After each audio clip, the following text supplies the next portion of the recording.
filósofos se preguntaban, Empédocles, Epiménides, Parménides, los presocráticos, sobre estos seres, sobre estas potencias, sobre este ni de aquí ni de allá, que aparecían con una vigencia absoluta.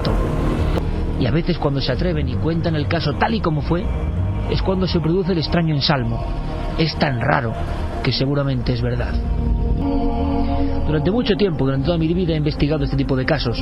Nadie sabe qué archivo ocupan, qué letra tienen que tener en el amplio abecedario de lo extraordinario, qué son, si son una misma cosa. Pero la sensación, y siempre exploro eso, la sensación del testigo es muy parecida. Si hay un patrón o común denominador, es esa especie hasta de propia incredulidad del testigo que sabe que ha visto algo certero, que su alma, su interior sabe que se ha encontrado con eso, pero hasta él mismo duda, porque eso no se parece a nada. Está muy bien, me diréis, Iker, que nos hables de los griegos y de cosas que pasaban hace mucho tiempo, pero esta noche os traemos un dossier absolutamente pegado a la actualidad. Los casos que vais a escuchar son prácticamente del último año y medio, algunos son de hace unos días. Por eso los hemos seleccionado, porque son como el grito de la perenne historia demónica, la que nunca deja de llamarnos, susurrarnos al oído, aparecerse de vez en cuando, quebrar nuestra vida, llenarnos de anhelos o de miedos, girar el tránsito de lo lógico, darnos un giro en la autopista inesperada en nuestra vida.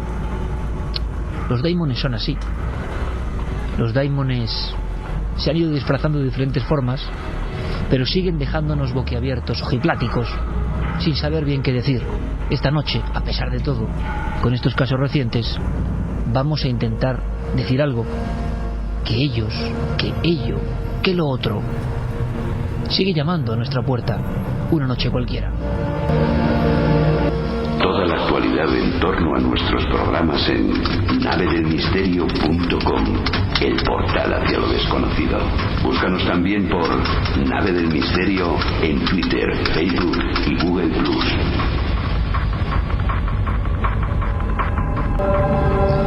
Los daimones fueron plasmados a veces con rostros, en otras ni siquiera había una idea compleja para asociarles una forma.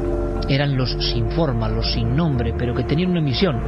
Hoy tenemos unas redes de contacto, entonces eran realmente los pueblos, los templos, los lugares de reunión, las ágoras, donde estas cosas se trasladaban de iniciados a iniciados, de no iniciados a maestros. Había un caldo de cultivo.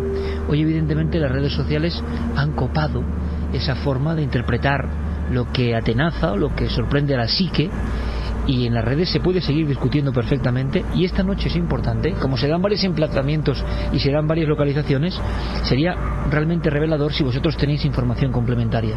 Este programa necesita de vuestra investigación también, lo vais a comprender enseguida. Carmen, buenas noches. Buenas madrugadas, Iker. Abrimos vía de contacto directa. Claro que sí, esas líneas de contacto ya están abiertas y ya están todos muy activos ante los temas que vamos a tratar esta noche. Nos tienen que buscar en Facebook, en Twitter y en Google Plus como Nave del Misterio, y si quieren enviarnos un mail, milenio3 con número @cadenaser.com. Javier Pérez Campos, compañero, buenas noches. Muy buenas noches, sí, joven perseguidor también de lo daimónico, porque siempre que uno investiga se cruza en el camino, pero hay casos, lo advertimos, muy recientes, y algunos hasta de compañeros del medio a nivel nacional, que nos han dado su testimonio asombroso como pocos. Santi Camacho, compañero, buenas noches. Buenas noches, Iker. Clara Tavoces, compañera, buenas noches. Muy buenas noches. Y además Fermín Agustí, Noel Calero, con estas músicas, bueno, para entrar en ambiente, ¿no? Para entrar en un ambiente diferente. También con la música, como esta de Bálago, se puede romper un poco el esquema de lo lógico y lo formal, porque parece que ese es el cometido de estos amigos de la campana de irrealidad, parafraseando a don Santiago Camacho, porque antes y después de su aparición también ocurren cosas que incluso interfieren con la naturaleza, cosas que también nos vamos dando cuenta que son un guión que parece preestablecido. Las personas que tienen un encuentro de este tipo, la inmensa mayoría, no saben que los que investigamos ya hemos tomado ciertos patrones fijos, y vosotros oyentes seguro que también, porque habéis escuchado muchas veces estas historias, y ellos, sin saberlo, van desarrollando una especie de abanico de estructura que se repite muchas veces. ¿Por qué? Esa es la gran pregunta. Diego Marañón y Guillermo León, con todo preparado en navedelmisterio.com, ikerjiménez.com y todas las redes sociales Nave del Misterio, ya lo sabéis. Por ejemplo, esta misma semana recibíamos una comunicación de una montañista, una montañera, que en un lugar muy sagrado, muy especial, como es el pico del Teide, pero no la montaña del Teide, ¿no?, sino hay que pedir un permiso especial para llegar al pico, ese pico que hace una especie también de propia fantasmagoría en su estructura, según de dónde se mire, ¿no? A mí siempre me ha impresionado mucho el Teide, aparte de por las historias que en sus mismas faldas se producían. Pero es que esto, amigos, ha ocurrido en febrero. Esto ha ocurrido hace escasos 2 meses y medio. Y esto es un primer encuentro con ese absurdo completo. Porque estas figuras, estas apariciones, no tienen arraigo, no tienen raíz con nada. Cuando uno le busca explicación o intenta encontrar un paralelismo dentro del amplio abanico de los estudios del misterio, enseguida se va dando cuenta de que su propia fuerza y gracia es que no tienen parangón. Son, como decíamos, una brecha en la realidad cotidiana. Vienen a decirnos quizá que todo es una permanente locura, que no entendemos nada. Por cierto, que desaparecen como han venido y nos dejan con todas las dudas y seguramente con un camino de propia investigación, que eso quizá no sea malo. Es lo que le pasó a esta compañera que ha tenido a bien trasladarnos su aventura.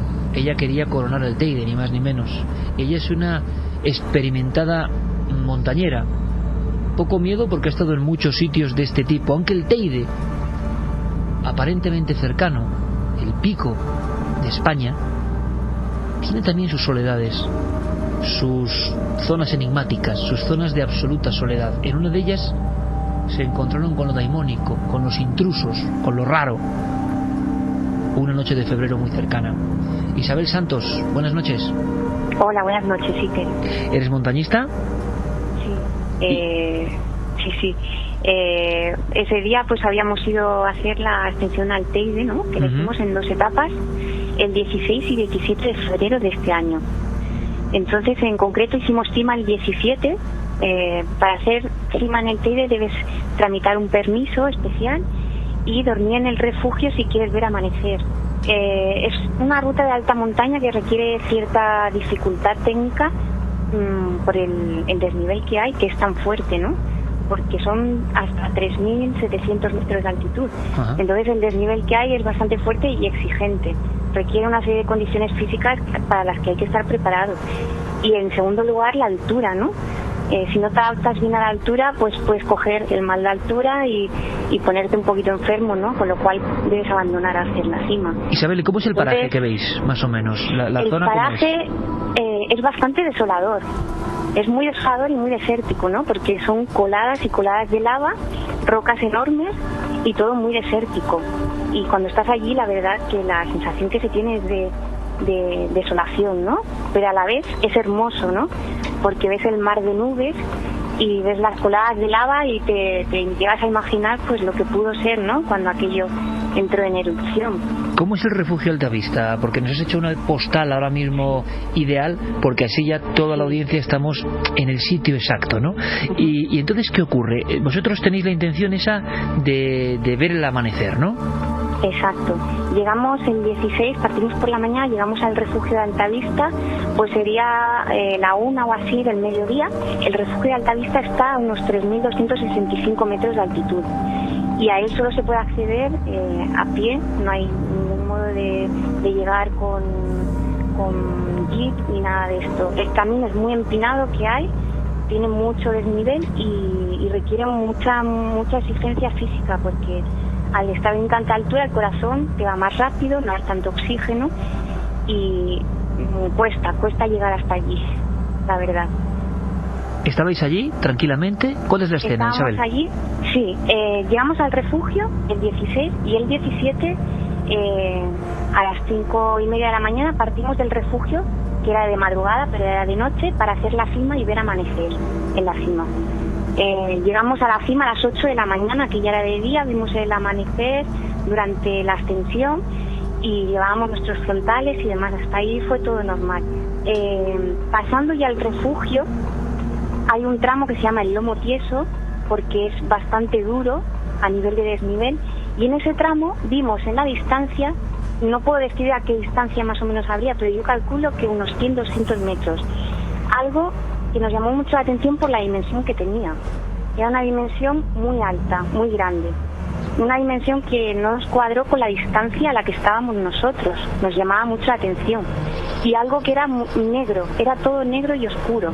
Entonces nos llamó mucho la atención porque no le vimos la silueta de una mochila o de los bastones que nosotros necesitamos. Para llegar hasta allí se necesitan unos bastones para apoyar, porque el desnivel a veces llega a ser tan vertical que la pisada de la huella es totalmente vertical. Entonces para bajar realmente tienes que ir con mucho cuidado, porque incluso te puedes resbalar o caer, ¿no? Yo me resbalé en 2 ocasiones.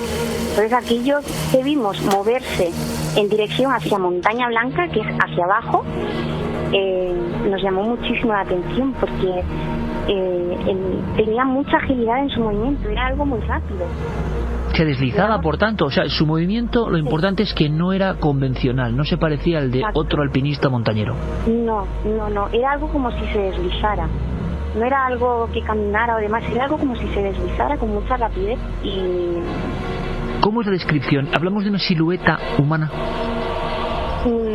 Yo diría que no era humano aquello.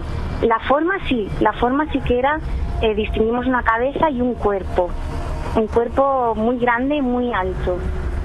La dimensión era lo que más nos llamaba la atención, es que era muy grande y el negro, todo muy oscuro. No distinguimos color de una mochila, de nada, era todo oscuro y muy negro, muy negro. Era algo que nos doblaba a nosotros en altura, sobre todo en altura. Era muy alto. Tuve la sensación como si estuviéramos viendo un gigante. ¿Os dio la impresión de que se percataba de vuestra presencia, que actuaba de forma diferente al ser observado o no? No, eso sí que no tuvimos la impresión de que aquello se percató de nuestra presencia allí, ¿no? Pero siguió con un movimiento de deslizarse, ¿no? Hasta que ya lo vi perderse, el camino hace zigzag, y estuvimos cerca de, yo diría que cerca de un minuto, observándolo. Lo que más me llama la atención es que normalmente los montañistas vamos con colores alegres, ¿no? Naranjas, rojos, azules, por si pasa cualquier cosa, pues que seas más vistoso a la hora de un rescate, ¿no? Y aquello era negro de arriba a abajo, entonces pensamos, pero ¿qué montañista se viste de negro, no? O tan oscuro, es que no tenía ni una mochila, ni unos bastones, nada. ¿Y qué ocurre entonces? ¿Cómo os quedáis vosotros? ¿Cuál es vuestra sensación, Isabel? La verdad es que la sensación que tuve es de que aquello no era de este mundo. ¿Tuviste miedo? ¿Inquietud? Sí, sentí miedo. Y otro detalle que me gustaría contaros es que durante la ascensión, una vez hicimos cima, pues bajamos, y al pasar por un tramo que es fuera de la Rambleta, que es el último tramo final, nos cruzamos con el guarda de nuestro refugio, que se llama Lorenzo. Nos saludamos, le dijimos que nos había gustado mucho el amanecer y demás, y pasados unos 10 minutos escuchamos unos sonidos por el lado de nuestra derecha, por el mismo sendero que habíamos subido de noche, ¿no? Para ver el amanecer, que había bastante nieve, y lo escuchamos tan de cerca que hasta nos paramos porque creímos que había algo allí con nosotros y pensamos, ¿habrá aquí algún animal? Y paramos para encontrarlo, ¿no? Para ver qué es lo que estábamos escuchando nosotros, y fue un sonido como si fueran gemidos. Era un gemido muy agudo y a mí me asustó un poco. Nos paramos incluso, ¿no? En varias ocasiones, porque estuvo casi durante 3 minutos como al lado nuestro, al lado derecho, que yo incluso pensé, ¿nos va a salir un animal aquí o algo? Y era un sonido bastante... A mí me asustó un poquito porque pensé que nos iba a salir ahí algún animal, pero pensé, a esta altura, ¿qué animal puede haber aquí? Porque a esa altura era ya, si la cima son 3.700, y ahí no habíamos llegado al refugio, que son 3.200, pues calculo que habría unos 3.500 metros de altitud ahí. Con lo cual nos quedó la intriga, ¿no?, de saber también qué era aquello que escuchamos. ¿no? Pues lo que vamos a hacer, Isabel, si te parece, es, como tenemos los datos, son muy precisos porque nos has hecho la ficha completa, el lugar exacto, pues yo creo que lo que vamos a hacer con la fuerza de la radio es lanzar toda esta información. Sabemos que hay casos más antiguos y a ver si recibimos casos más recientes entre la gran comunidad de alpinistas, montañistas, senderistas, gente que sea de la naturaleza, a ver si tenemos la sorpresa prácticamente en tiempo real de si otras personas han visto exactamente lo mismo en esa zona y podemos empezar a realizar una investigación. ¿Te parece? De acuerdo, Iker. Muchísimas gracias, Isabel, de verdad. Muchas gracias a vosotros. Un fuerte abrazo. Un abrazo, buenas noches.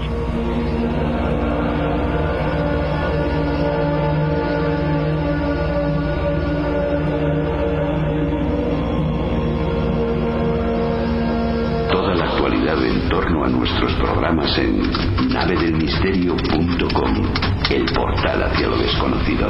Búscanos también por Nave del Misterio en Twitter, Facebook y Google Plus.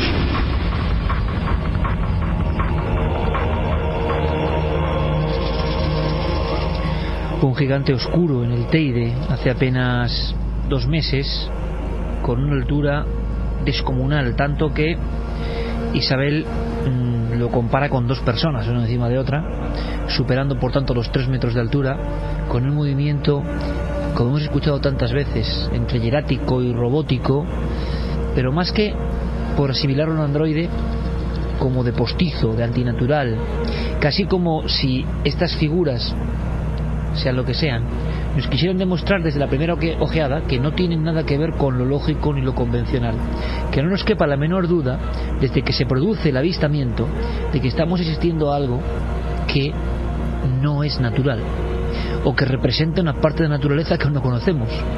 Por otro lado, desaparece, no deja huella,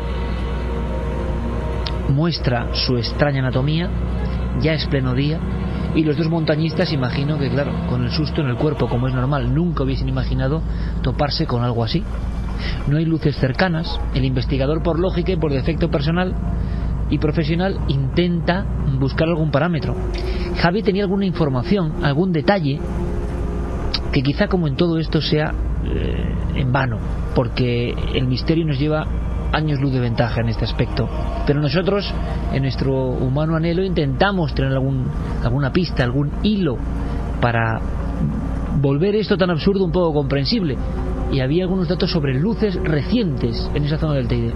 Claro, yo escuchando el testimonio he recordado que hace unas semanas estuve en contacto con una persona que me quería facilitar una información ocurrida precisamente en el Parque Natural del Teide, referente también a unas extrañas luces. Estaba revisando el correo ahora mismo y lo tengo aquí delante. Es un mail de una oyente llamada Teresa, que nos escribió contándonos que precisamente un amigo suyo, un amigo íntimo, trabaja de guarda forestal en ese parque del Teide, y justo unas semanas atrás habían visto unas extrañas luces que en un principio parecían unas luces rojas, pero al final acaban asociándolas a una especie de artefacto, a una nave que vuela a no muy gran altura, es decir, muy cerca del pico del Teide, y que a ellos les impresiona.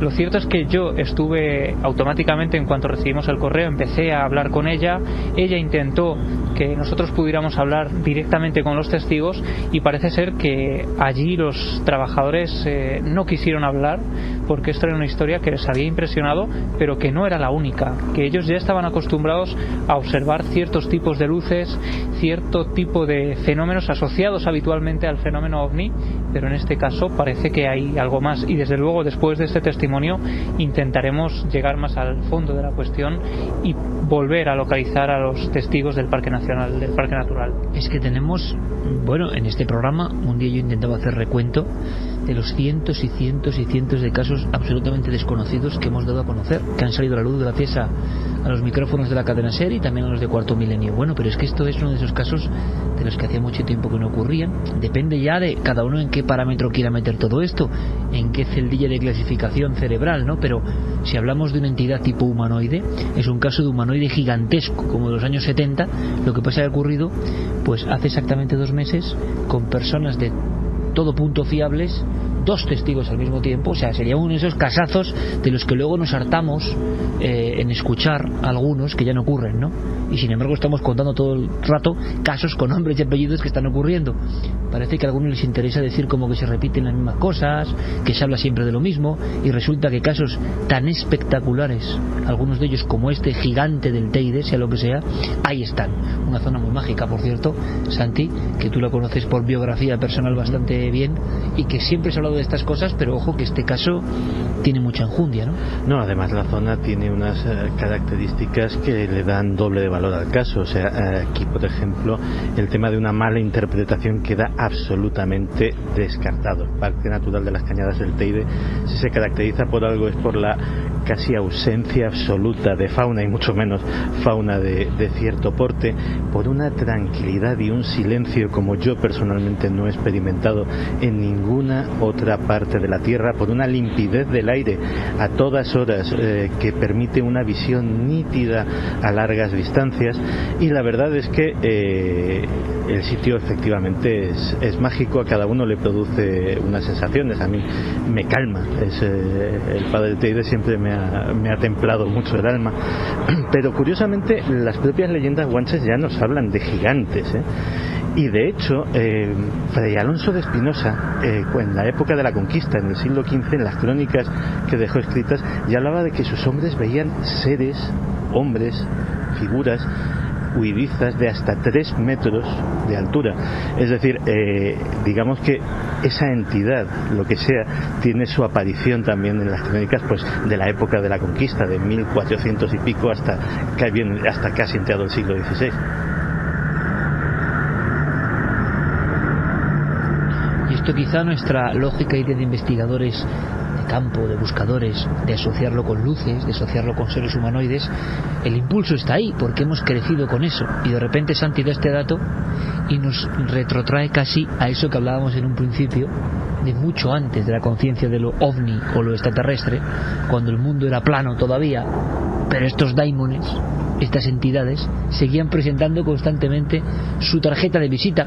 Y daros cuenta de una cosa que es muy interesante y que va a surgir buscando patrones de unión, es el caso omiso al testigo. Eso es muy interesante. Es que precisamente yo tenía aquí unas anotaciones según he ido escuchando el caso de Isabel, y una de ellas hace referencia a lo que me ha llamado especialmente la atención de este caso, es que no es que se trate de un ser que se presenta ante ellos de tal forma que lo que pretende es que lo vean, sino que están observándolo durante cerca de 1 minuto sin que lo que sea que están viendo se aperciba de su presencia. Por tanto, aquí todavía es más extraño buscarle una explicación al caso, ¿no? Es decir, porque ¿qué se pretende con este tipo de aparición, entre comillas, porque no es una aparición, sino es algo que ellos observan? Quizá no debían estar, quien no debía estar ahí eran ellos. Y esa figura ni se inquieta ni se inmuta. Y en situaciones en las que las figuras parecen más humanizadas, la actitud de hacer caso omiso también es como una huella dactilar de ese tipo de fenómenos, ¿no? Cuando lo lógico sería un tipo de reacción, un tipo de manifestación de saberse observado. No, estas figuras ni siquiera interactúan, siguen su camino, y eso les da todavía ese aspecto postizo, extraño, hierático, robótico, estoico, ponedle lo que queráis. Ese caminar que llama la atención a nuestros amigos es que no es un caminar natural, es una especie de impulso. Es decir, en un terreno escarpado, lleno de rocas, difícil, mantiene la rectitud exacta de sus piernas y brazos. Esto lo vamos a escuchar esta noche varias veces. Por ejemplo, haciendo una trazada entre el Teide. ¿Hay informaciones, por cierto, Carmen, sobre alguien sabe algo más de este gigante? Nada. No. Cosa que también dice mucho de nuestra audiencia, ¿no? Es decir, al pan pan y al vino vino. Nadie tiene datos, alguien, porque hay muchos montañeros, ¿no?, que suben las inmediaciones del Teide, pero no han visto algo tan espectacular. Por otro lado, la ausencia de rostro, o un rostro que parece pintado, un rostro que es tan artificioso en su manifestación que de inmediato cuando lo vemos, ahí está otro de los códigos, sabemos que lo que está presentándose ante nosotros es esa ruptura del espacio lógico, del tiempo lógico, de la realidad cotidiana. Es una especie de cuestión un tanto amorfa, no se sigue la pauta de la naturaleza. Bueno, pues vayamos del pico del Teide majestuoso y con crónicas extrañas a otro pico que aquí ha sido mencionado últimamente, porque también tiene bastante actividad, por lo que vemos, que es el Monte Abantos. Bueno, pues del Monte Abantos y de ni más ni menos la Policía Nacional nos llega otra historia, Javier. Sí, es la historia de Jorge, que una noche de octubre de 2013 decide, junto a su hermano y su cuñado, ir al campo a pasar la noche, porque creen que es una buena forma de acercarse quizá al misterio. Es un lugar además que ellos habían escuchado en el programa y que les llamaba la atención desde hace mucho tiempo. Es el Monte Abantos, un lugar que Jorge ya había visitado en alguna ocasión a plena luz del día, pero que tanto su hermano y su cuñado, estos dos familiares, no conocían, y él les había hablado de un lugar muy especial, de un lugar mágico, y deciden esa noche de viernes acudir al Monte Abantos. Ya desde el primer momento, cuando están a punto de adentrarse en él, empiezan a observar que hay algo que no es habitual, algo que no se comporta de forma normal. De hecho, han estado allí en diversas ocasiones y nunca más han visto esos primeros indicios que empiezan a ocurrir aquella noche de octubre. Llegamos allí al caminito que empieza a subir, y cuando empezamos a subir para arriba empezamos a notar que el ambiente allí no era demasiado agradable, y nos empezamos a fijar que en los laterales de la carretera, en la zona de bosque ya, pues había como muchos reflejos, pequeños reflejos. Nos empezamos a fijar, ¿y qué es esto y tal? Y bueno, empezamos a enchufar con las linternas y eran bastantes animales lo que había por los alrededores de las cunetas, sobre todo ciervos y todo eso. No hemos vuelto a ver los animales tan cerca del pueblo como aquella noche. Nunca más hemos visto tantos animales tan cerca del pueblo. Daba la sensación de que estaban bajando de arriba porque estaban asustados por algo. Y sorprendidos por esta reacción insólita de los animales, este grupo continúa ascendiendo con el coche a través del espesor del Monte Abantos hasta que llegan a una bifurcación del camino. El camino continúa por otro trecho aún más estrecho, que Jorge recordaba que estaba en mal estado. Así que él dice que ya que han llegado a ese lugar, ¿por qué no dan la vuelta? Porque lo que hay más adelante es de un acceso mucho más complicado. Y lo que él me confiesa es que unas horas antes habían pasado por ese cruce de caminos, todo estaba con absoluta normalidad, pero cuando llegan allí en ese momento ellos sienten una inquietud especial, como si hubiera algo extraño que no estaba en el momento anterior. No saben muy bien qué es una reacción absolutamente subjetiva, pero compartida por los tres miembros del coche, y es entonces cuando deciden marcharse de allí, casi por votación popular. Jorge empieza a maniobrar, pero es entonces cuando se topan con algo que no esperaban. Cuando fui a dar la vuelta al coche, pues el haz de luz reflejó una figura. Estábamos a unos 50 metros de la figura aproximadamente. Cuando yo enfoqué a la figura, me quedé observando nada más. De hecho, no dije nada.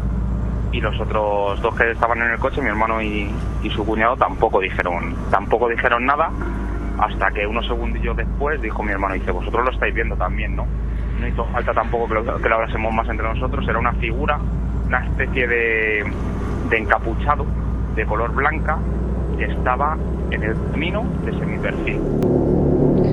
Y ellos dicen que el blanco no era exactamente blanco, sino un color que a veces tornaba al gris. Y decía, el símil que él me hacía, es que ese gris se parecía al gris de los cráteres de la Luna cuando uno los mira y se van fundiendo con ese blanco. No llegan a ver la piel, la cara está tapada, las manos también, pero lo que sí que observa es una especie de bola de luz que esta figura lleva en la mano derecha.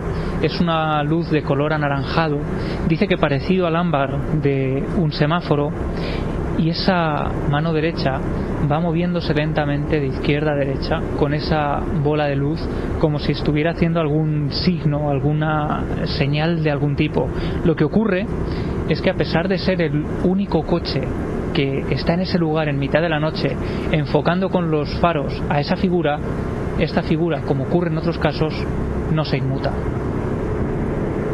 En ningún momento esa figura se dio la vuelta para mirarnos ni nada por el estilo. Y bueno, decidimos, lo hablamos, vamos a verlo, tal, vamos a acercarnos. Nos acercamos varios metros más con el coche, pero la verdad es que no nos gustó demasiado la idea, frenamos de golpe y nos volvimos a quedar parados. Entonces ya empezó a haber un nerviosismo generalizado en el coche porque sabíamos que lo que estábamos viendo, por una cosa o por otra, no era muy normal. Estuvimos allí pues más de 1 minuto y yo creo que más de 2 minutos mirándole. La figura no se le veían de la cintura para abajo, no se le veía nada. Y bueno, decidimos darnos la vuelta. Dijimos, no sabemos muy bien ese camino para dónde va, nos damos la vuelta y bueno. Entonces lo que pasó que cuando nos estábamos dando la vuelta con el coche, esa figura salió del haz de luz del coche. Pero nosotros podíamos seguir percibiendo esa luz naranja. La luz naranja que tenía en la mano empezó a pararse poquito a poco, y al final se quedó parada. 2 y 5 minutos, estáis escuchando Milenio 3, como siempre, en la cadena SER, para España y para todo el mundo. En este caso nos está contando un miembro de la Policía Nacional. Sí. Ojo. Una persona acostumbrada a todo tipo de situaciones peligrosas en las que el miedo es real, es un miedo físico, y él nos decía además que efectivamente había situaciones en las que prácticamente se había jugado la vida, había sentido miedo extremo, miedo a perder su vida, pero ningún miedo se parece al que empieza a sentir esa noche en mitad del Monte Avantos. En ese momento en el que él ve que han dejado de alumbrar a la figura con los faros y que esta figura, la única forma de hacerse evidente es esa pequeña bola de luz anaranjada que se ilumina en medio de esa oscuridad absoluta del Monte Avantos, pone tan nervioso a estos testigos que sacan una linterna profesional de las que utilizan en situaciones extremas, en casos donde necesitan esa luz de gran alcance, y empiezan a enfocar rápidamente a esa figura y descubren que esa figura sigue allí completamente inmóvil, como si aquella situación no tuviera ninguna relación con ellos. Entonces cuando le volvió a tocar la luz de la linterna, esta figura, sin hacer ningún gesto de moverse, de darse la vuelta, de nada por el estilo, volvía a empezar a mover el brazo otra vez de nuevo, igual que antes. Entonces la verdad es que a nosotros ya nos asustó. Yo por lo menos, que era el que iba conduciendo, yo dije, sabe que estamos aquí, se está dando cuenta, no sabemos lo que es, y directamente cogí el coche, le di la vuelta del todo y salimos de allí pues lo más rápido que pudimos. Y de hecho la bajada del Monte Avantos bajamos bastante rápido, y la salida a la carretera de abajo donde está el restaurante que da para la carretera del Escorial, salimos al revés, y la verdad es que sí hubo un momento que se pasó bastante miedo. Pero este miembro de la Policía Nacional, que además nos contaba con otros compañeros, está acostumbrado a un tipo de miedo que es el miedo físico, es el miedo cotidiano, y es el miedo que, lo digo yo muchas veces, da verdadero miedo, es decir, lo que vemos en los informativos, lo que nos pasa, lo que nos puede hacer daño, lo que nos puede agredir. Pero claro, cuando alguien, sea miembro de la Fuerza de Seguridad del Estado o de cualquier otra disposición, ejército, se encuentra con esto, el miedo que perciben es muy diferente, es muy distinto, no saben muy bien qué está ocurriendo, aunque quiere definiciones al detalle. Es un cuerpo partido por la mitad, o un cuerpo que no se le ve la parte inferior, que está con una especie de esfera, que por cierto no es un caso único. Hay casos muy interesantes, muy daimónicos, donde lo que aparece es un ser que porta una luz, que porta una esfera. Y ocurre en un caso donde, lo decíamos hace algunas semanas, cuando teníamos conciencia, digamos, de esta historia, ya habían pasado otras cosas, ¿no? ¿Cómo termina la historia? Pues la historia termina con que al final puede más la curiosidad de estas 3 personas que el miedo, y esto hace que el domingo siguiente al avistamiento de esta figura ellos regresen a ese lugar para ver si allí había quedado algún tipo de marca, algún tipo de huella, una cosa casi la vena del policía que intenta investigar e intenta llegar al final de esta cuestión, y lo que descubren desde luego les deja aún más inquietos que lo que habían vivido allí el viernes anterior. Y cuando llegamos al lugar fue curioso, nos pusimos uno con el coche donde teníamos el coche la noche que pasó aquello, y luego el otro en la parte del árbol, que fuimos cambiando la parte del árbol donde lo vimos. Entonces era curioso porque la silueta que nosotros veíamos, por ejemplo, del cuñado de mi hermano, que mide aproximadamente 1,90, se quedaba súper pequeña en comparación con lo que vimos de esa silueta. Entonces luego ya echando cálculos y demás, esa silueta tenía que medir mínimo de 2,5 metros a 3,5 metros. Otra cosa que también vimos el domingo que volvimos fue como 2 marcas profundas en el suelo, dos agujeros redondos. Sí que llegan a medir esos agujeros, y es el último detalle que ellos anotan de esta historia. Él dice que hay unos 30 centímetros de separación entre un agujero y otro, que tiene cada uno de estos círculos unos 20 centímetros de diámetro, que sería algo así como un puño cerrado prácticamente, y esas son las marcas que ellos encuentran en ese sitio. Pero desde luego lo que más les inquieta es esa gran altura que debía tener esa figura. Yo estoy recordando que junto a Carlos Largo en el 2011, a finales de 2011, cuando yo acudo a una historia que es parecida, además con un militar implicado en la observación de algo parecido tan absurdo, también encontramos una huella que evidentemente comparamos y creímos que era de algún tipo de animal, que es habitual, el ciervo, los gamos en el Monte Avantos, y claro, como no sabes exactamente, pues ahí lo dejas, ¿no? Pero estaba ocurriendo todo esto en el mismo lugar. Hablamos de caso omiso, y sin darnos cuenta hemos comparado el caso de los montañeros del Teide, de una dimensión la figura, de unas características, caso omiso, y aquí, repito, estos miembros de la Policía Nacional nos cuentan otro caso reciente, Monte Avantos, con una dimensión que también está ahí, parte de lo deimónico, ¿no? No hay personas de 3,5 metros, ¿no? Por tanto, cuando tú ves esto, de inmediato estás teniendo una información que va al subconsciente, ¿no? Es parte de esa campaña de realidad, Santi. Y el antes y el después, del que tantas veces se ha hablado, también está ya activándose. Hay una densidad, una especie de, no sé si soñolencia, no sé cómo decirlo, ¿no? Pero hay una sensación previa, muy previa, instantes antes, como que nos avisa de que algo va a ocurrir, y después ocurre lo que ya todo el mundo sabe de memoria en este programa, del silencio de la naturaleza, de la soledad completa, aunque sea, y ahora vamos a ver otro caso espectacular a este nivel, en unas carreteras muy transitadas. La campana de realidad, lo que sea eso, en plena gestación, Santi. Pues sí, de hecho, no solamente sucede con gente grande, también aparece gente pequeña, también aparece cosas. Podríamos decir gente deforme respecto a lo natural, ¿no? Sí, o sea, y de hecho precisamente esa es la primera señal de alerta, es decir, lo primero que hace al protagonista de esta historia, mirar 2 veces y decir, estoy viendo bien, pero lo que lo hace, como muy bien has contado, más intrigante, es que hay un cierto aviso, hay una cierta predisposición, hay un momento en el que las cosas parece que entran en un universo onírico, extraño. Puedes, afortunadamente en estos casos, ambos protagonistas, ambos testigos estaban acompañados, no era una fantasía, no estaban dormidos, pero todo transcurre como en ese mundo en el que las reglas han alterado de los sueños, y eso ha pasado en historias ufológicas, en historias que tienen que ver directamente con el mundo de la parapsicología, pero sobre todo en estas historias inclasificables que estamos tratando esta noche.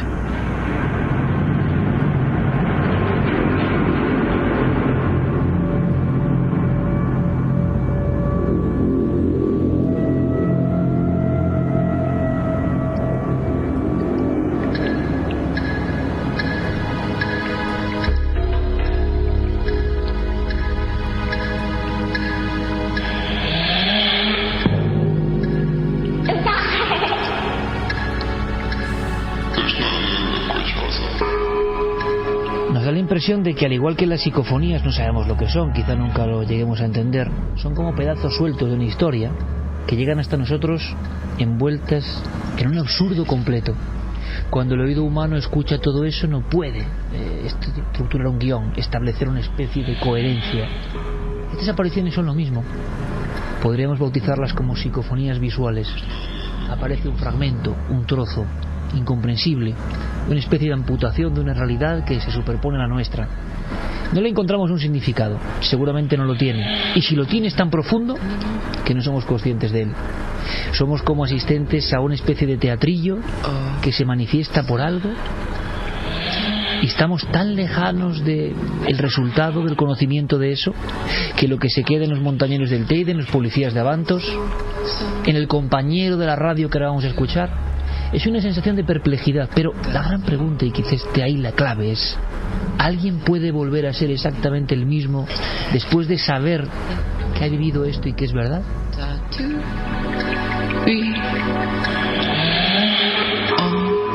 Como sonidos perdidos en el éter, como voces diversas, como sinfonías rotas, aparecen estas figuras repentinamente, interfiriendo en nuestro concepto de la vida.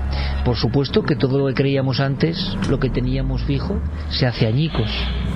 Lo hemos comprobado esta misma noche, con un compañero del máximo prestigio, con un compañero de la radio a nivel nacional, con un compañero que ha querido legarnos su historia recientísima, su doble historia. Es increíble, es imposible, es irracional, nadie se la va a creer, aunque él sabía que nosotros sí, porque entronca perfectamente con este tipo de ¿qué? De avisos, de señales, de realidad dimónica, que además no hace falta que sea un lugar especialmente exótico. En cualquier momento, en cualquier lugar, es su propia naturaleza, puede salirnos al paso.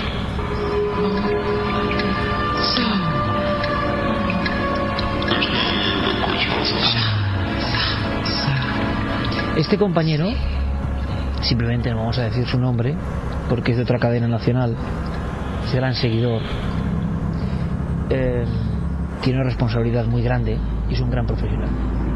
Y desde luego yo creo que no esperaba ni en lo más remoto encontrarse con lo que le ha pasado a un tiro de piedra donde estamos. Y ojo, esta misma semana ha ocurrido y hace apenas un mes. Estamos hablando, para que nadie se lo olvide, como solemos hacer, de casos que acaban de pasar. Esto del daimonismo, del fenómeno extraño, nunca muere, nos acompaña siempre. Que queramos escuchar o no es otra historia. Nosotros hemos escuchado a este amigo por su prestigio, su conocimiento y por la amistad que ha demostrado contándonos esto, siendo otra cadena, ¿no? Sí, además es un caso muy extraño porque son dos visiones diferentes. Una se produce hace un mes y medio aproximadamente, recuerda él, sería la primera, las dos en el mismo sitio, las dos en el mismo lugar, pero no con el mismo ser.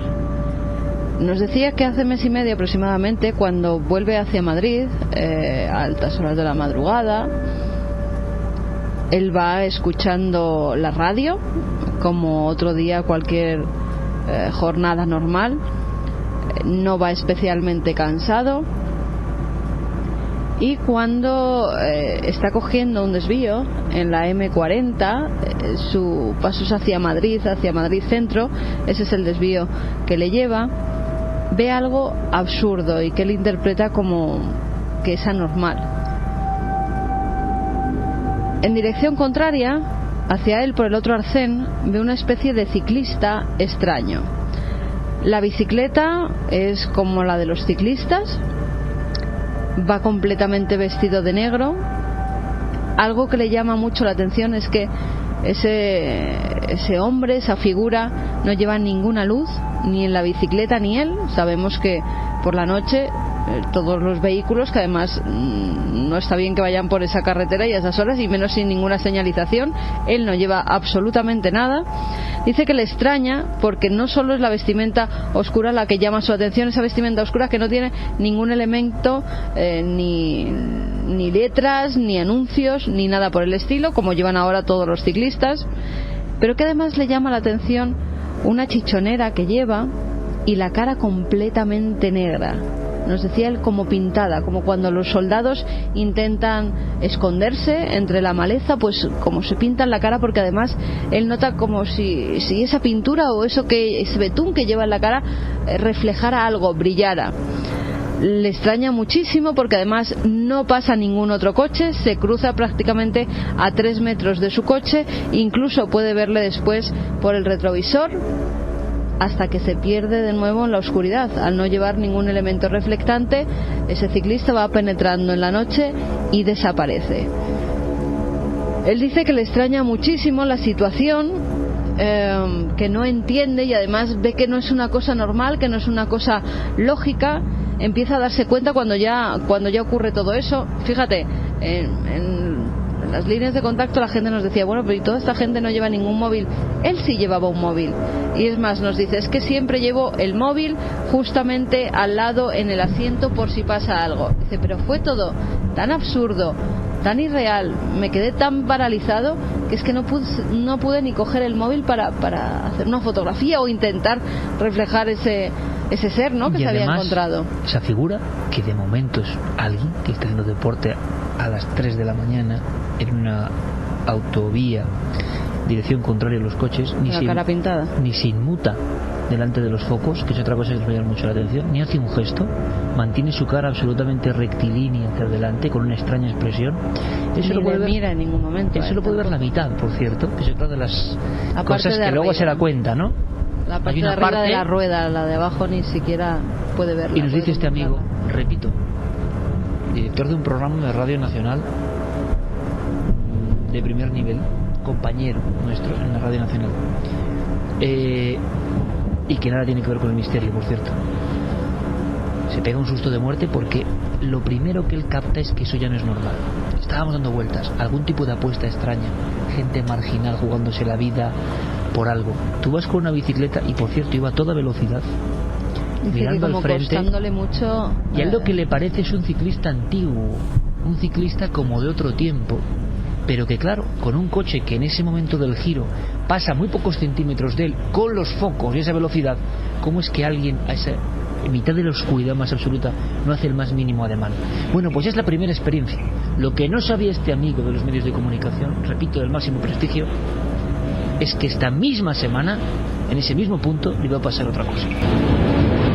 Este mismo lunes, Javi Pérez Campos recibía un WhatsApp de esta misma persona haciéndole saber que en ese mismo sitio se había encontrado de nuevo con lo absurdo.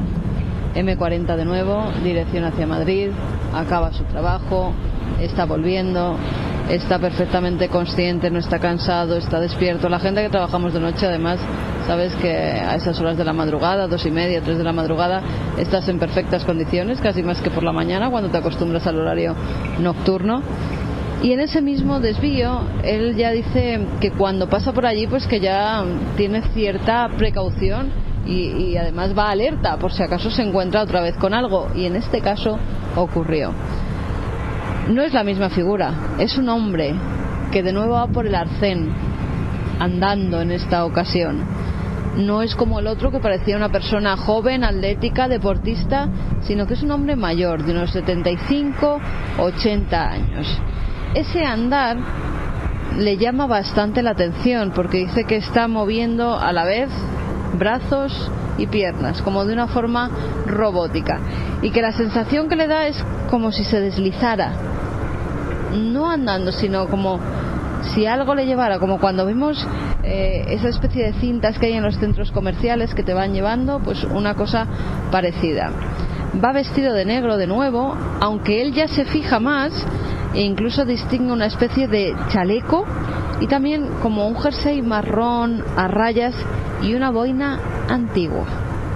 Muy pequeña, como las que llevaban los aldeanos de Madrid, por ejemplo, en los años 30, años 20.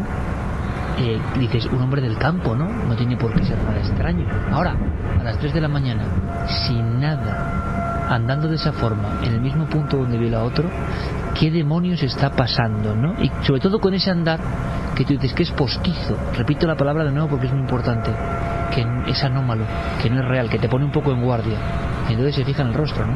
Se fija en el rostro y de nuevo, como suele ocurrir con estas apariciones, lo extraño, lo absurdo, otra vez con el rostro negro, como pintado de nuevo. Yo le decía, pero era una persona de color, una persona negra. No, es que llevaba el rostro pintado y se veía perfectamente que era pintado. Le llama la atención y le estremece un poco las facciones de ese hombre porque son casi cadavéricas. Es muy huesudo, tiene la cara, nos decía, con una nariz pequeña pero muy afilada, puntiaguda, muy esquelético. De nuevo está muy cerca de su coche y dice que parece salido de otra época, que era antinatural los movimientos que iba haciendo. Y otra vez lo mismo, en ningún momento, aunque pasa muy cerca de él y le deslumbra con los focos, porque además nos dice que los suyos son halógenos y que eso, además en el giro que tiene que hacer, enfocando perfectamente a la figura, que le tiene que deslumbrar, y decía, es que tenía que ponerse las manos en la cara para ver al seguir caminando. De nuevo no hace ningún gesto, es como si no estuviera allí, es como si no le afectaran los focos, los coches. Y otra cosa, no hay más coches, solo el de este amigo. ¿Os imagináis una persona normal con un coche pasando al lado en mitad de la madrugada y la oscuridad a gran velocidad, y que ni haga ademán de pararse, detener? Es como si eso llevase otro giro, quién sabe desde cuándo, llevase otro ritmo, y sobre todo que ni se desvía, ¿no?, para mirarle. Cuando nos contaba este compañero este caso esta misma noche, con bastante inquietud, como es lógico, yo recordaba la historia que hemos contado más de una vez, porque es, fijaos, un clásico tomado como un clásico de la ufología, pero que no sé por qué es clásico de la ufología, porque es esto: en el pequeño pueblo minero de tradición minera de Escalante, en Cantabria, aparece una figura parecida a un sacerdote, dicen, ¿no? Margarita Cajigas y Ramón Samperio, dos trabajadores de CEMSA en Treto, en Cantabria, están a punto de ir al trabajo, cogen la manija de su coche, y en ese momento, en la plaza del pueblo, que son 4 casas realmente, pero entrando hacia el casco urbano, yo he estado allí varias veces en ese mismo punto, se dan cuenta que lo que parece un cura de espaldas está entrando vagando. Aún no es de día, es noche profunda, son aproximadamente, digo, las 5:30 de la madrugada. Se quedan los dos paralizados con una mueca de terror tremenda, y esta figura que nadie sabe lo que es, que se identificó en su día con supuestos incidentes ovni, pero ni había luces ni había nada, va vagando y va entrando. Cuando les da mucho miedo es porque hay una especie de poste de luz antiguo, y se dan cuenta de que la cabeza cubierta de esta especie de gran monja o gran figura, que tiene un caminar absolutamente ortopédico, y lo compara el señor Samperio con... Me lo contó a mí, allí en el lugar de los hechos me lo contó a mí. Esto pasa en julio del 76, y me dice, parecía las imágenes de los astronautas en la luna, para definirme que ese caminar no era un caminar natural. Pues bien, voy a contar una cosa que creo que no he contado, y es que yo en varias ocasiones acudí muy impresionado por esta historia, porque sabía que había otros testigos de esa misma noche, y uno impresionante es el alcalde del pueblo, que vuelve en su vehículo y se da cuenta, no, más que vuelve, sale del pueblo para hacer sus labores de regadío absolutamente cotidianos, y entonces dice que ve una figura parada en el cruce de caminos que sale del pueblo, que es la trayectoria lógica de esa figura si hubiese entrado atravesando Escalante, pero lo ve de perfil. Y cuando describía el perfil de esa figura y la expresión de esa figura que él llega a ver, es que casi doy un brinco, Carmen, cuando escuchaba a nuestro amigo. Es una figura que le parece, y creo que lo tengo registrado y por escrito, pintada como de negro. Pero pintada de negro quiere decir que tiene un barniz o tiene algo que no sabes muy bien si es pintado o no, pero que desde luego es una cosa artificial, que no es color de piel. La nariz afilada, el mentón muy salido, huesudo, está mirando a la nada, una figura muy alta, que él se queda paralizado, lo alumbra con los focos, y lo que más le hiela la sangre a este hombre es que es alguien que está de pie, que ha atravesado el pueblo. El viento incluso golpea esa especie de traje talar o sotana, y lo que me cuentan es que él intuye que dibujado en esa cara hay una sonrisa. Alguien sonriendo mirando a la nada en la noche, le hiela la sangre, gira el coche y vuelve a casa, y nunca lo contó, ni siquiera cuando los vecinos, estos dos vecinos, contaron que habían visto eso. ¿Qué ocurrió? Pues por desgracia para ellos, chistes, bromas. Fijaos lo que fue para estos dos trabajadores humildes que no habían dado nunca ni una palabra de más ni de menos, que vieron simplemente lo que vieron, que no saben lo que era. Bueno, pues el alcalde se cayó durante un tiempo. ¿Por qué? Oye, con lo que se ha montado, ¿cómo voy a decir yo esto? Pero fijaos la descripción: alguien de perfil riéndose, mirando a la nada. Pero lo mismo, Carmen, es que esto eran casos míticos, antiguos, y estamos registrando casos muy parecidos. Este ha pasado hace nada, una semana. Ni eso, el lunes, no llega ni a una semana. Además, hemos estado mirando en el ordenador la zona, si había algo extraño, si podía haber... Hay una zona en la que hay unas canchas de deportes para hacer deporte que no tienen que ver con el ciclismo. Es una cancha como de tenis, y también unas piscinas a las afueras. Sí, pero no hay nada extraordinario. Hay en el otro margen como una empresa de construcción con camiones, no hay nada raro. Yo incluso he intentado ver si era un punto negro donde pudo haber bastantes accidentes. Estoy investigando en ello porque me salen muchos accidentes, pero claro, hay que ver uno a uno lo que puede ser, a ver si por esa línea podemos tirar y ver qué puede haber allí. Un detalle en el que acabo de caer ahora mismo y que yo creo que también tiene bastante relevancia es que cuando Carmen y yo hemos estado mirando en los mapas y utilizando el Google Street View, que es un método fantástico a veces para ver cómo se encuentra un escenario, por ejemplo en este tipo de casos, es que no hay absolutamente ningún tipo de iluminación, de farolas, no hay nada que ilumine ese camino. Es decir, a las 2 de la mañana un hombre circulando muy rápido por una carretera en completa oscuridad y sin utilizar ningún tipo de iluminación no puede ver absolutamente nada. Es decir, es todavía aún más absurdo. Por si faltaba algo en nuestros archivos, y resulta que es del verano, caso del verano, nosotros siempre atrapamos la presa, ¿no? Y muchas veces os llamamos, pedimos vuestra información, os aseteamos a preguntas y eso queda en un gran archivo porque queremos buscarle un significado.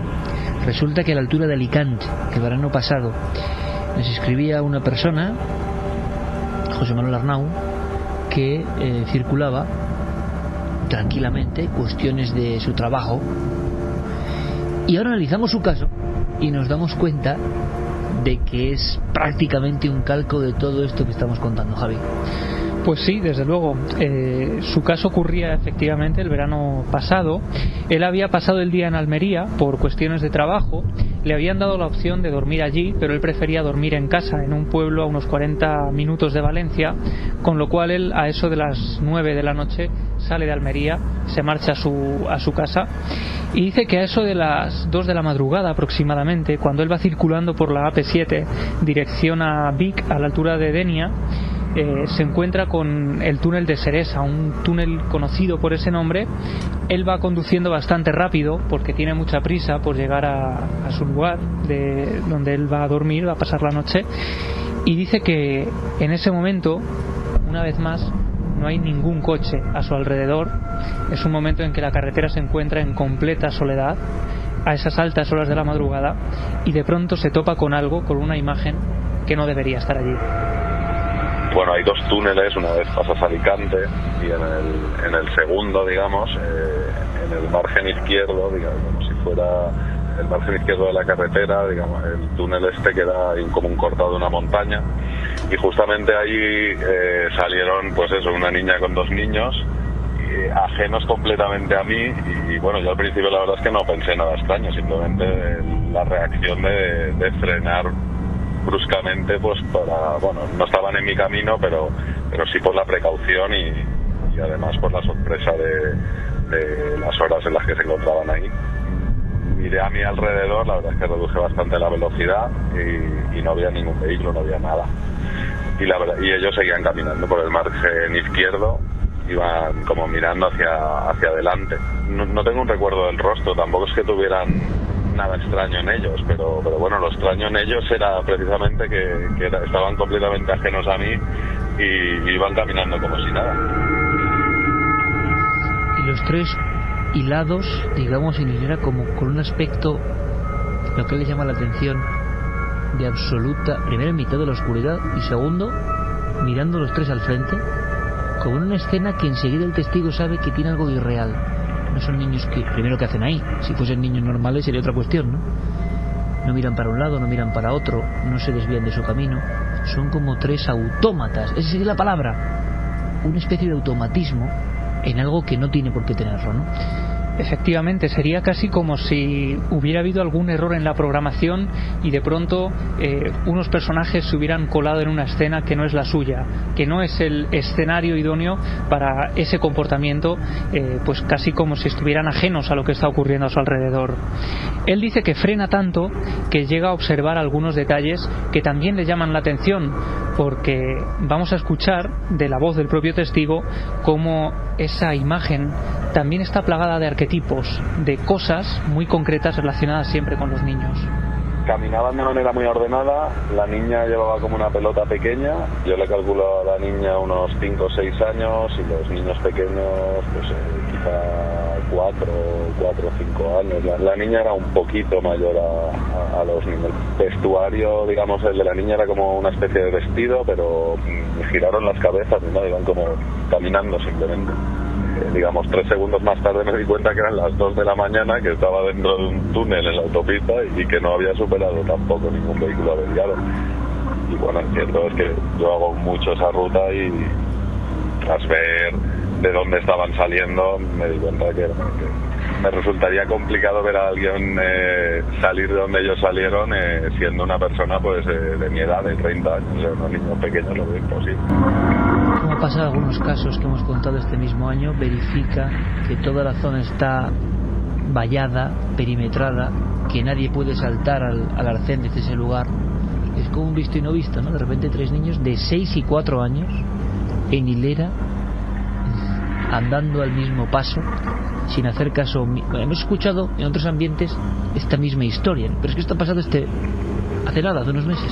Sí, este caso, para la gente que en el programa Cuarto Milenio pudo ver el túnel de Ayurdín y los recursos que nosotros grabamos, sería más o menos eso, es decir, un túnel que atraviesa una montaña y a la que el acceso es absolutamente imposible, con lo cual él decía que en un momento él se plantea llamar al número de emergencias para decir que hay unos niños en mitad de la carretera, pero cuando se da cuenta de que el lugar es absolutamente inaccesible, de que no hay ningún coche alrededor que haya podido sufrir algún tipo de accidente, que no hay ninguna forma de que los niños hubieran podido acceder ahí, él dice: yo jamás uso la palabra imposible, pero esto es lo más parecido a algo imposible que he visto nunca. Y sobre todo volvemos a la misma cuestión que ha hilado todos estos casos recientísimos, el caso omiso. Eso está, como bien ha dicho Javi Pérez Campos, como por otra línea. Es como si hubiera dado un salto en la lógica y bueno, no hacen ni caso, y coches pasando a su vera, como ese ciclista, creo que es de lo más absurdo que hemos contado jamás. Es un ciclista en contradirección, en eso lo hemos dicho. O sea, en vez de ir por el carril normal, venía en contradirección. Que yo por eso en un principio pensé algún tipo de ciclista suicida, ya por pensar algo que... Pero claro, ¿qué sentido tiene? Pues como nada de lo que hemos contado esta noche. Sentido aparentemente ninguno. No sé si el túnel que decía Javi es el que sale de Alicante y sale hacia el Puig Campana, que es una de las montañas que hay allí más, porque hay muchas historias, muchas leyendas. No es uno de ellos, es que hay dos, hay uno a la salida de Alicante que son 2 túneles casi seguidos y sales directamente al frente del Puig Campana, donde hay numerosas leyendas de aparecidos, sí, con lo cual habría que investigar en esa zona, porque de verdad que aparte de brujería y de miles de leyendas, de gigantes, bueno, de todo, historias de aparecidos a mí allí me han contado muchísimas, con lo cual habría que mirar el punto exacto para saber si es precisamente ahí. Se lo preguntaremos. Sí, desde luego tiraremos un poco del hilo. Hay una cosa muy interesante también que ocurre, yo creo, en todos los testigos que hemos entrevistado, y es un estado prácticamente hipnótico, como si la persona se quedara durante esos segundos, porque las visiones en ocasiones duran apenas segundos, y queda casi hipnotizado ante esa realidad que se despliega delante de ellos. Fíjate que por ejemplo, el compañero de la radio dice que él se queda tan asombrado que es incapaz de sacar el teléfono para tomar una foto. Esto ocurre en la mayoría de los casos, como si de pronto todas las posibilidades lógicas dentro de nosotros quedaran anuladas, como si esa realidad jugara con nosotros para no ser captada, o no lo sé, pero lo cierto es que también en cuestión de segundos y en ese estado casi de hipnosis, pues la gente es capaz de observar detalles que yo creo que en una situación normal ninguno seríamos capaz de observar. Claro, pero es que esto es lo de las claves, lo acabas de decir perfectamente. Cuando tú ves algo natural, sacas el móvil, sacas la cámara, te comportas tú también de forma natural. Cuando tú estás asistiendo a esta representación, estás tan obnubilado, tan alucinado, tan queriendo entrar en conciencia de qué es lo que estás viendo, que empleas, yo creo que tus 5 sentidos en descifrar eso que está pasando. Y no, porque yo he vivido no una cosa así, pero sí un momento de misterio y lo lógico, y dejarme las cámaras en el coche. Sí, no, yo también, es verdad. Es decir, y dices, tengo que cerciorarme, o sea, todo mi yo está centrado en saber si eso es verdad o no. Es todo tan raro lo que te va ocurriendo que se produce una especie de bloqueo, pero al mismo tiempo la nitidez de esos segundos se amplifica. La conciencia de la persona es capaz, que lo hemos visto, de percibir detalles que yo creo que en una situación normal no percibes seguro, ¿no? Es como si tu foco se extremara, ¿no?, en definición en esos momentos. Y por eso luego, de una experiencia que ha sido corta, tu mente, tu recuerdo, no es que reelabore, es que ha tenido una cantidad de impresiones sensoriales como si algo dentro de ti te alarmase para que tuvieras todos tus sentidos a punto, ¿no? Porque son detalles muy concretos que ven los testigos. Sí, y ahondando un poco en esa expansión de la conciencia, también en el caso, un poco al hilo de lo que comentaba Carmen, de lo del Puig Campana, que no sabemos si es ahí exactamente o no, pero la zona del Monte Abantos, del otro caso del policía, sí que es una zona que también desde antiguo se dice que se forma un triángulo con el Monte Abantos, con el Escorial y con el Valle de los Caídos, como una zona energética importante, pero no de una energía muy positiva, o por lo menos las historias que ahí llegan siempre son como más bien oscuras, ¿no? Quizá no sabemos, claro, la zona esta de la M40 tampoco sabemos muy bien qué haya podido pasar ahí, pero como hipótesis, quizá en lugares que favorecen esa apertura de la conciencia y que se pueda obtener esas visiones, entre comillas, que quizá son como retazos de un sueño, ¿no? Ahondando en lo que dice Clara, yo tuve esa sensación muy nítida cuando hace tiempo visité el bosque de Freetown en Massachusetts. Era un bosque, los que hayan visto el reportaje de Cuarto Milenio se acuerdan, donde pasaba prácticamente de todo. Y claro, uno llegaba a preguntarse, hablando con un testigo, con otro, con un investigador, decía, bueno, esta gente que vive por aquí se ha vuelto de repente loca. Bueno, llevan locos décadas, porque los casos se remontan desde hace muchísimo tiempo. O es el sitio que te hace ver cosas que no verías en otro sitio. No porque el sitio esté habitado más por esas cosas, sino porque de alguna forma te imbuye de esa apertura mental para poder ver cosas que en otro sitio no verías. A lo mejor por ahí van los tiros. Vamos con los comentarios. Milenio3 con número @cadenaser.com. Si nos queréis escribir un mail, si tenéis información de alguno de los casos o parecidos a los que hemos narrado esta noche, y también las redes sociales, Nave del Misterio. Luis Ortega nos dice que no es el túnel del Puig Campana, es un túnel cerca de Gandía, ese que hay justo, que también hemos pasado muchas veces, corto, de aproximadamente 800 metros y que está muy iluminado, con lo cual, claro, se ve perfectamente cómo han vestido los niños, la edad y todo. Moni dice, resulta muy intrigante que los animales estuvieran al borde de la carretera, quizá huían de ese ser, en el caso del Monte Abantos. Álvaro, misterios daimónicos, alteración subjetiva de la percepción humana o quizá realidad paralela, quién sabe. Mario Poza, ¿se sorprenderán ellos al vernos a nosotros tanto como nosotros nos sorprendemos al verles a ellos? Eso es curioso, porque parece que ellos ni siquiera son conscientes que se les está observando. Claro, en el caso este de los muy niños, raro. A mí ya hay una idea que me da el run toda la noche. ¿Y qué sucede si te paras? ¿Y qué sucede si te detienes? Son 3 niños, no entrañan ningún peligro. Y les preguntas, niños, ¿qué hacéis aquí? ¿Os habéis perdido? Lo que pasa es que en un túnel no te puedes parar. De todas formas, yo creo que es mejor no saberlo, lo que pasa si te paras. Bueno, yo estoy recordando el caso de ese trabajador de la central nuclear de Almaraz, que ve una niña, se para. Sí, la niña dice, de comunión. ¿qué haces aquí, niño? Una niña vestida de comunión. Y entonces la niña sale corriendo. Él tiene redaños de bajarse del coche y empezar corriendo detrás. Y entonces cuando le entra el miedo es cuando está detrás de esa niña en mitad de un paraje y se da cuenta de que hay un correr extraño en la niña, que está, si no recuerdo mal, que el traje como que prácticamente no ondea. Hay como una especie de sensación de que no concuerda la imagen del entorno, el viento que hace, la situación, con ese correr de la niña que va avanzando como si fuera transportada por un patín. Ojo, no, y que desaparece delante de él. Claro, pero antes incluso hay un momento donde el testigo entra en conciencia de lo irreal que se está produciendo, y es cuando entra el miedo más profundo, claro. Hasta entonces era una niña. Fíjate, como ayuda. Era la segunda vez que se la encontraba, además, una vez la vio al lado de la carretera y ni siquiera paró. A veces estos casos son repetitivos, ojo. Exactamente, parece es como si en el sitio se estuviera repitiendo la misma escena una y otra vez, y solamente en ocasiones pasa esto y accedemos como a ese teatrillo, ¿no? Que forma lo absurdo. Y él nos decía que la primera vez no paró, que se extrañó, pero que la segunda vez, incluso al principio, baja la ventanilla para ver a esa niña a través de la ventanilla de su coche, le pregunta si le pasa algo, si necesita algo. La niña es entonces cuando sale corriendo y él se baja del coche para salir corriendo detrás de la pequeña, y le pasa eso, que parece que es una imagen de otro tiempo, que no concuerda, que los movimientos no son los que tiene que llevar por la situación climática que hay.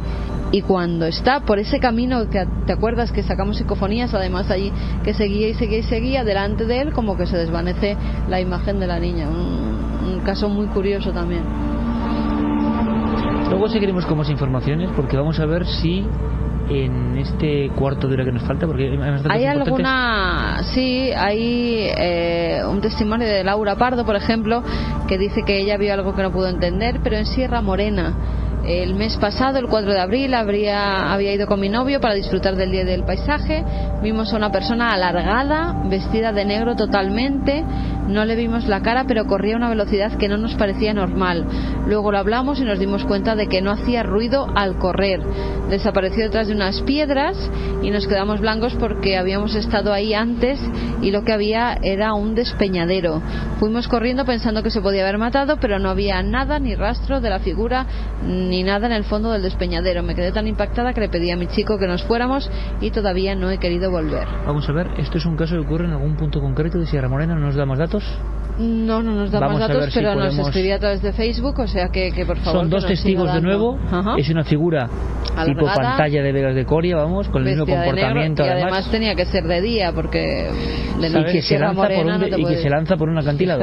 Justo esta semana, estoy intentando recordar qué testigo fue, pero me hablaron. Sí, porque estuvimos grabando a un testigo en Tarragona y él nos relataba que un familiar suyo que vivía por Jaén le había relatado precisamente una historia de una mujer que se aparecía en Sierra Morena y que parecía que se despeñaba constantemente, y hablaban de la leyenda de una mujer que había muerto precisamente despeñándose. No sé si puede tener relación, desde luego, pero la casualidad es brutal. Y de todas formas, claro, es que Sierra Morena es muy amplio, un territorio amplísimo, pero existen figuras de este tipo, y la descripción de algo que se lanza por los barrancos es un clásico. Otro de los clásicos absurdos que llamaba mucho la atención. En la zona de Almonaster La Real ocurre otro caso bastante terrorífico. Cefrina Vargas, que es una persona que vive en un pueblo que es La Escalada y que hay muy poquitos medios, tiene que ir todos los días haciendo un recorrido por esas sendas pedregosas de Sierra Morena sola, ¿no? ¿Cuánta gente de diferentes generaciones habrá pasado por los montes solos día tras día y tendrán historias de contar? Y entonces ella siente una especie de somnolencia, de sensación extraña, y de repente, en mitad de la senda, que se dice pronto, ven dos seres como con unas túnicas, y uno tiene una cara como de parecida, ¿no? Podría ser a la imagen, dice ella, de algún cuadro de algún tipo de ángel. Claro, de repente, como vienes eso, puede ser inquietante, ¿no? Que la mira fijamente. Y el otro también tiene un aspecto raro, con el pelo lacio, mucho más alto. Ella pierde la conciencia en ese momento y después despertará.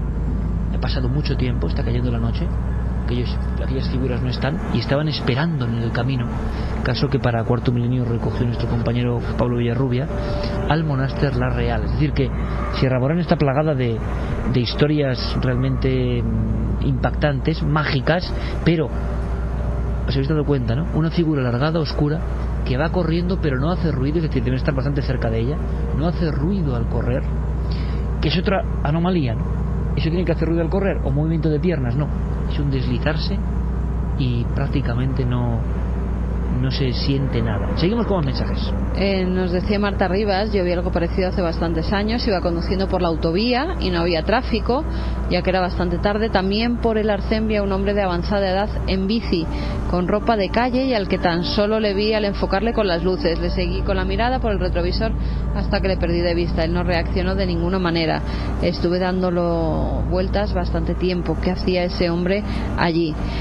Ana Peña dice que curiosamente un montañero y atleta desapareció en el Teide hace más de un año y no se ha vuelto a saber nada más de él, pese a encontrar su coche aparcado allí. Hay mucha gente que ha desaparecido además en el Teide.